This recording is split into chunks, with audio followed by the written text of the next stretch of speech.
안녕하세요. 송은섭입니다. 기도와 응원해 주신 분께 감사합니다. 본 영상 설교는 새가족교회 주일 설교 메시지입니다. 교회 성도님들과 신앙생활의 새가족을 위한 쉬운 메시지를 전합니다. 오늘 주일 메시지 하나님의 말씀은 누가복음 10장 25절에서 37절까지입니다. 설교 제목은 선한 이웃을 찾습니다입니다. 하나님께서 선한 이웃을 찾으십니다. 오늘 주일 설교로 예수 그리스도 복음에 대한 메시지를 전하고 있습니다. 예수님이 세상에 오심부터 그분의 삶과 죽으심과 부활까지 전합니다. 오늘은 18번째 이야기입니다. 오늘 설교에 대한 궁금함과 기대감을 가지고 메시지로 함께 들어가 보겠습니다. 이 시간을 통해서 저와 여러분이 함께 성경 말씀을 깊이 알고 저와 여러분의 삶 속에서 하나님 나라 복음을 사는 은혜가 넘치기를 바랍니다. 성경 말씀을 읽어볼까요? 누가복음 10장 36절 세번역 성경으로 읽겠습니다. 너는 이 세 사람 가운데서 누가 강도 만난 사람에게 이웃이 되어 주었다고 생각하느냐? 오늘 이야기의 배경이 있어요. 오늘 이야기의 배경은 누가복음 10장의 이야기인데요.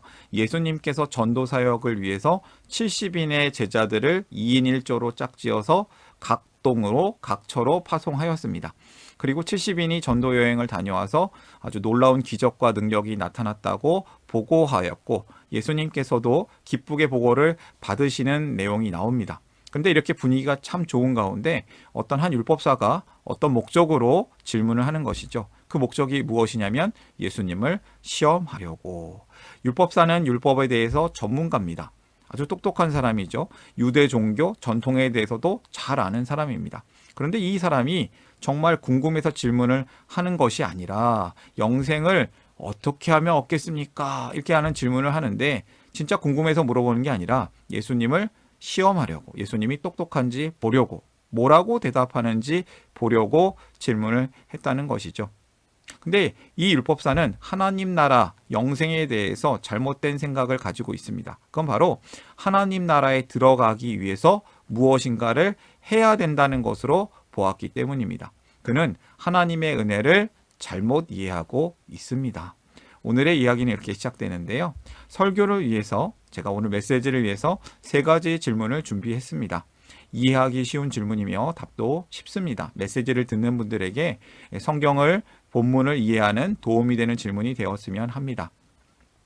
첫 번째 질문은 예수님은 어떻게 해야 영생을 얻는다고 하셨나? 대답을 어떻게 하셨나? 두 번째 질문이에요. 율법사의 질문에, 추가 질문에 예수님은 어떤 이야기로 대답하셨나? 세 번째 질문, 누가 강도당한 사람을 살리는 이웃인가? 라는 질문입니다. 질문 하나씩 살펴보면서 오늘의 메시지를 살펴보겠습니다. 첫 번째 질문이에요. 예수님은 어떻게 해야 영생을 얻는다고 하셨나? 어떻게 해야 영생을 얻을까요? 하나님의 은혜죠. 근데 아무튼 율법 교사에 대해서 눈높이에 맞춰서 예수님이 대답을 하세요. 성경 말씀을 읽어볼까요? 어떤 교사가 일어나서 예수를 시험하여 말하였다. 선생님, 내가 무엇을 해야 영생을 얻겠습니까? 예수께서 그에게 말씀하셨다. 율법에 무엇이라고 기록하였으며 너는 그것을 어떻게 읽고 있느냐? 그가 대답하였다. 내 마음을 다하고 내 목숨을 다하고 내 힘을 다하고 내 뜻을 다하여 주 너의 하나님을 사랑하여라 하였고 또 내 이웃을 내 몸과 같이 사랑하여라 하였습니다.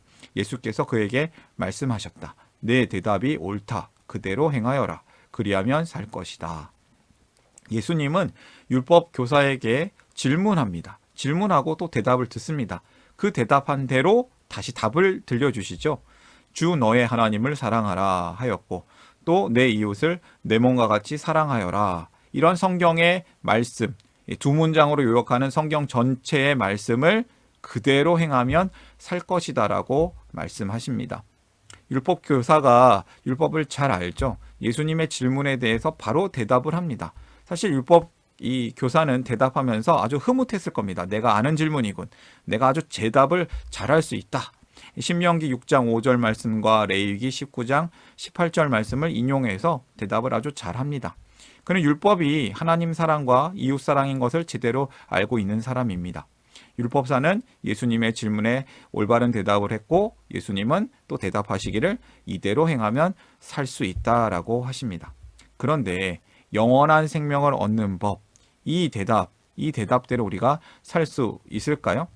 단순한 대답이지만 실제로 우리는 우리의 힘으로는 이 능력을, 이 명령을 지키는 것이 불가능합니다. 우리가 구원을 받기 위해서 이것을 행하는 것이 아니라 반대로 구원을 얻은 사람이, 영생을 얻은 사람이 이렇게 살 수 있는 것이죠. 성도는 오직 하나님의 은혜로 사랑의 삶으로 이끌려집니다. 하나님을 사랑하라, 이웃을 사랑하라. 말은 참 쉽죠. 그런데 이렇게 살기란 어렵습니다. 오직 하나님의 은혜로만 살 수 있는 것이죠. 그래도 첫 번째 메시지를 발견합니다. 첫 번째 메시지는 하나님을 사랑하라, 이웃을 사랑하라, 사랑하라, 더욱 사랑하라. 첫 번째 메시지입니다. 하나님 사랑, 이웃 사랑은 모든 성경 말씀의 가르침입니다. 그런데 이 율법 교사는 계속해서 자기 자랑을 위해서, 자기를 높이려고, 자기를 옳게 보이고 싶어서 예수님께 말합니다. 질문을 하나 더 합니다. 그러면 내 이웃이 누구입니까? 내 이웃이 누구입니까? 유대인들입니까? 내 가족입니까? 내 형제 자매들입니까? 율법사는 여기서 자기를 더욱 옳게 보이기를 원합니다. 이 율법사의 질문에 예수님은 어떻게 대답을 하시는가요? 30절부터 35절까지 좀 긴데요. 좀 살펴볼까요? 예수께서 대답하셨다. 어떤 사람이 예루살렘에서 여리고로 내려가다가 강도들을 만났다. 강도들이 그 옷을 벗기고 때려서 거의 죽게 된 채로 내버려 두고 갔다. 마침 어떤 제사장이 그 길로 내려가다가 그 사람을 보고 피하여 지나갔다. 이와 같이 레위 사람도 그곳에 이르러 그 사람을 보고 피하여 지나갔다. 그러나 어떤 사마리아 사람은 길을 가다가 그 사람이 있는 곳에 이르러 그를 보고 측은한 마음이 들어서 가까이 가서 그 상처에 올리브 기름과 포도주를 붓고 싸맨 다음에 자기 짐승에 태워서 여관으로 데리고 가서 돌보아 주었다.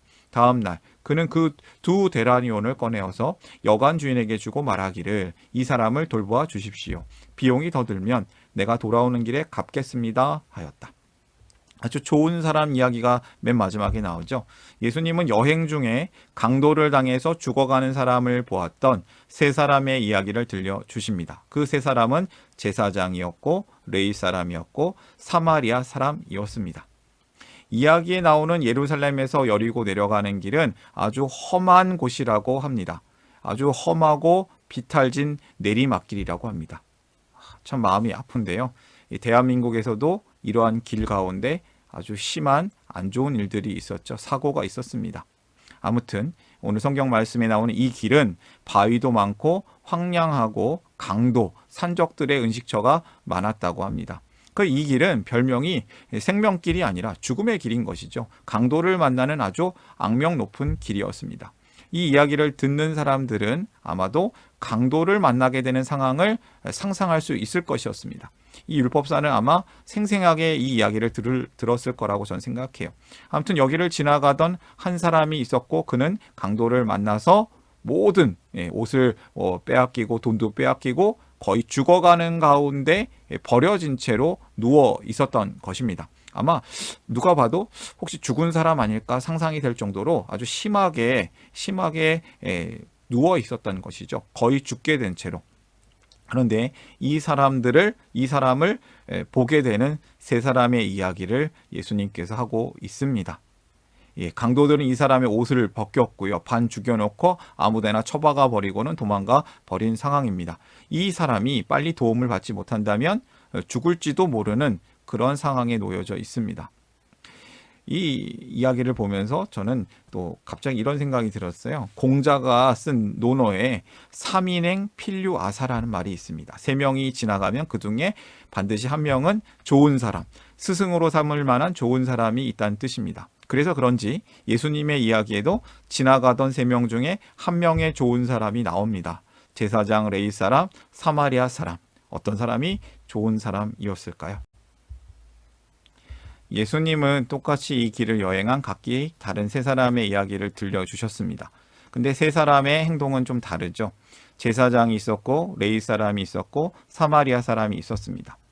이 이야기에는 율법을 생각하지 않을 수가 없는데요. 구약의 율법은 상처 입은 사람들을 위해 선행을 베풀고 도와줘야 된다라는 율법도 있지만 그러나 시체를 만지지 말라는 율법도 있었습니다. 아마도 제사장이나 레위 사람은 이 율법을 생각하고 지나갔을 것 같습니다. 이 사람을 모른 척한 것은 죽은 사람의 시체를 접촉하면 부정하게 된다는 그 율법의 의식에 따라서 이 제사를 지내야 되고 또 예배를 담당해야 됐던 이 제사장 레위 사람은 도와줘야 되나? 아니, 이미 죽었을지도 몰라. 죽은 사람처럼 보이네. 잠깐 도와줄까 마음이 들었을지라도 그냥 가야겠다라고 생각했을 수 있습니다. 아무튼 이 이스라엘 민족이 제사를 잘 드릴 수 있도록 사역을 맡은 이 귀한 사람들, 제사장, 예배 인도자인 레위인, 근데 그를 이 불쌍한 사람을 보고도 피하여 그냥 지나갑니다. 어려운 상황에 처한 그 사람을 돕는 일을 고의적으로 미필적 고의 거부하면서 방관하였던 것이죠. 자기 어떤 행위로 인해서 심각한 결과가 일어날 수 있음을 알고서도 그 행위를 행하는 심리 상태가 바로 미필적 고의죠. 여러분, 어떻게 해야겠습니까? 하나님께서 우리에게 율법을 왜 주셨을까요? 율법은 사람을 살리는 법입니다. 사람을 살리는 법을 지키길 바랍니다. 두 번째 메시지입니다. 하나님의 율법은 사람을 살리는 따뜻한 법입니다. 율법이 화석화되면 안 됩니다. 사람을 살리는 법이어야지 사람을 죽이는 법이 돼서는 안 될 것입니다. 세 번째 질문이에요. 누가 강도당한 사람을 살리는 이웃이었나? 36절, 37절 예수님이 말씀하시죠. 너는 이 세 사람 가운데서 누가 강도 만난 사람에게 이웃이 되어 주었다고 생각하느냐? 그가 대답하였다. 자비를 베푼 사람입니다. 예수께서 그에게 말씀하셨다. 가서 너도 이와 같이 하여라. 자비를 베푼 사람이 사람을 살리는 이웃이었습니다. 사마리아 사람이죠. 사마리아 사람이 강도를 당하여 죽어가던 사람을 살리는 이웃이었습니다. 사실 유대인과 사마리아 사람은 사이가 좋지 않습니다. 그런데 그 감정이 좋지 않은 사마리아 사람인 그 사람이 유대인인 이 강도당한 사람을 살리는 것이죠. 이야기를 마치신 예수님은 율법사에게 네 생각에는 이 세 사람 중에 누가 강도 만난 사람의 이웃이 되겠냐고 물으십니다. 자신의 질문에 스스로 대답하게 만드십니다. 이 질문은 다시 생각해보면 이런 질문이 됩니다. 이 세 사람 중에 율법을 잘 지킨 사람은 누구냐? 유대인 율법사는 사마리아 사람이라고 대답하지 않고 자비를 베푼 사람이라고 말합니다. 유대인으로서 자존심을 지키려는 대답처럼 느껴집니다. 유대인들은 사마리아 사람을 싫어했습니다. 유대인들이 생각하기에는 자신들은 순수한 혈통, 고귀한 아브라함의 자손이지만 사마리아 사람은 혼혈인이거든요. 사실 이 길에서 만나는 강도 중에 많은 사람들이 사마리아 사람이었을 것입니다. 예수님의 이야기를 듣던 율법사와 다른 사람들은 사실 예수님이 사마리아 사람 이야기를 등장했을 때 결국 이 사람 죽는구나, 이 사람 정말 나쁜 일을 당하는구나 라고 상상했을지도 모릅니다. 그러나 예수님은 이 사마리아 사람의 반전 행동, 선한 행동을 통해서 사람을 살렸다, 사람을 살리는 이야기를 하고 계신 것이죠. 사람을 살리는 사람, 그를 보고 불쌍히 여겨서 측은한 마음이 들어서 가까이 가서 올리브 기름과 포도주를 붓고 싸매고 또 짐승에 태워서 여관으로 데리고 와서 돌보아 주었다. 그리고 심지어 그는 2데나리온을 꺼내서 여관주에게 주고 말하기를 이 사람 돌보아 주십시오. 비용이 더 들면 내가 돌아오는 길에 갚겠습니다 라고 합니다. 이 사람 끝까지 책임을 지는 것이죠. 이 2데나리온은 이틀치 품삯이죠. 여관에서 한 일주일은 더 쉴 수 있는 돈을 맡기고 갑니다. 예수님은 이러한 이야기를 통해서 이 율법 교사에게 어떤 사람이 이웃인지를 가르쳐 주고 있습니다. 예수님을 시험하고 잘난 척하려고 했고 자신의 유식함을 드러내려고 싶었던 유대인 율법 교사는 아마도 이 선한 사마리아 사람의 예수님의 이야기를 듣고 조금은 당황했을 것입니다. 어떤 사람이 이웃입니까? 행동과 진실함으로 사람을 살리는 사람, 그 사람이 참된 이웃이었습니다. 하나님께서는 사람을 살리는 일을 기뻐하십니다. 가서 너도 이와 같이 하여라. 예수님의 말씀이시죠. 예수님은 이렇게 말씀하셨고 또 잠언서를 통해서도 우리에게 가르쳐 주시는데요.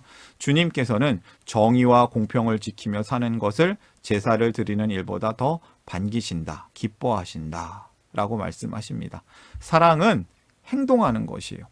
제사장과 레위인은 율법에 따라 불쌍한 사람을 도와줘야 할 의무가 있었지만 또 다른 율법, 시체를 만지지 말라라는 규정이 있어서 머뭇거리고 좀 더 마음이 편한, 좀 더 쉽게 생각하는 일들을 선택한 것입니다.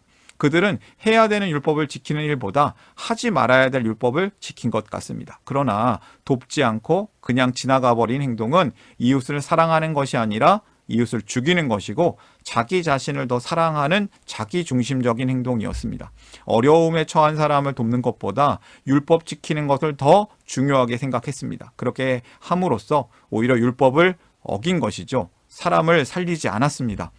오히려 종교적인 제약이 없었던 사마리아 사람이 꺼리낌이 없이 강도 만난 사람을 도울 수 있었습니다.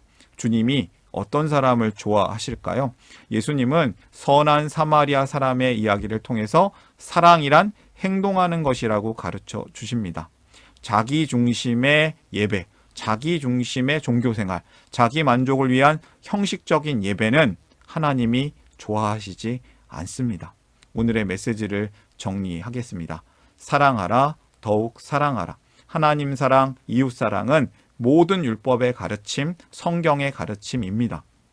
두 번째 메시지, 사람을 살리는 법을 지켜라. 하나님의 율법은 사람을 살리는 따뜻한 법입니다. 사람을 죽이는 법이 아닙니다. 사람을 살리는 법을 지켜야 합니다. 세 번째 메시지, 행동과 진실함으로 사람을 살려라. 하나님께서 사람을 살리는 일을 기뻐하십니다. 이태원의 사고도 봉하 마을의 탄광에 있었던 사람들이 살아나는 것도 정말 하나님께서 정말 무엇을 중요하게 생각하실까요? 사람을 살리는 일을 하나님께서는 중요하게 생각하십니다. 여리고에서 예루살렘으로 내려가다가 강도를 만난 사람은 거의 죽어가고 있었습니다. 근데 이 사람을 똑같이 세 사람이 보았지만 결국 누구만 불쌍하게 여겼습니까? 선한 사마리아 사람만 이 사람을 불쌍하게 보았습니다. 성경은 하나님 없이 살아가는 사람을 죄로 죽어있는 상태라고 말합니다. 주님을 알지 못하고 살아가는 사람은 죽어가는 사람과 마찬가지입니다. 주님을 알지 못하는 사람들을 불쌍히 여기고 복음을 전하는 사람이 되어야겠습니다. 선한 하나님의 사람이 되어야겠습니다. 강도를 만나서 죽어가던 사람이 사마리아 사람의 도움을 받지 못했다면 반드시 죽었을 것입니다. 그런 것처럼 주님을 알지 못하고 세상의 가짜 행복을 쫓아 살고 있는 세상 사람들도 강도 만난 사람과 같은 상태로 살고 있습니다. 우리가 전하지 않으면 죽습니다. 한 명이라도 더 살려야겠지요. 이들을 향해서 누군가 사마리아 사람처럼 다가가야 합니다. 그리고 그들을 살리기 위해서 그들의 필요를 도와주고 또 무엇보다 복음을 전해야 합니다. 참된 행복, 복음을, 영원한 생명을 얻도록 도와주어야 합니다. 선한 이웃사람, 선한 하나님의 사람이 되시기를 바랍니다. 오늘의 메시지 다시 한번 말씀드리면 선한 사마리아 사람, 선한 이웃을 하나님께서 찾으십니다. 사랑하라, 더욱 사랑하라. 사람을 살리는 법을 지켜라. 행동과 진실함으로 사람을 살려라. 먼저 주님께서 우리를 위해서 선한 이웃이 되셨습니다. 그리고 선한 이웃을 우리를 통해서 찾으십니다. 세상에 사람을 살리는 선한 이웃이 필요합니다. 죄로 인하여 죽게 된 우리를 불쌍히 보시고 우리를 살려주시는 예수님과 함께 살아나고 함께 살아내고 예수님과 함께 다른 이들을 살려내는 복의 통로로 살기를 원합니다. 응원합니다. 오늘의 메시지를 마음에 품고 기도하기를 원합니다. 기도하겠습니다.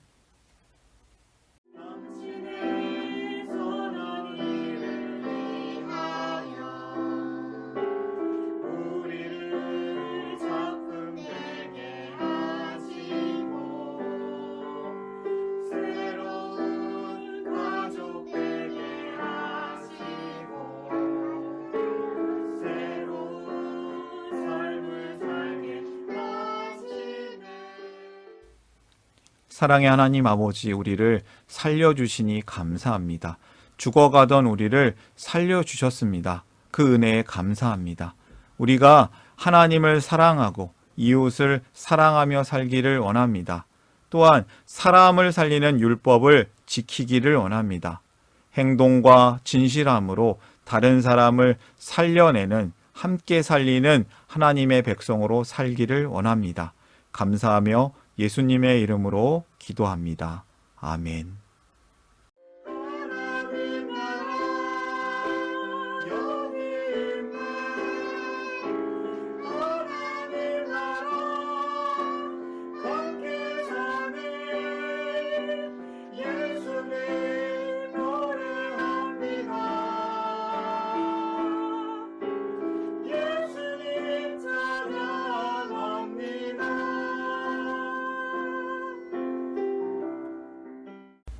샬롬, 송은섭입니다. 저를 통해 또는 누군가의 추천과 우연한 기회로 이 메시지를 보게 되신 분들께 감사합니다.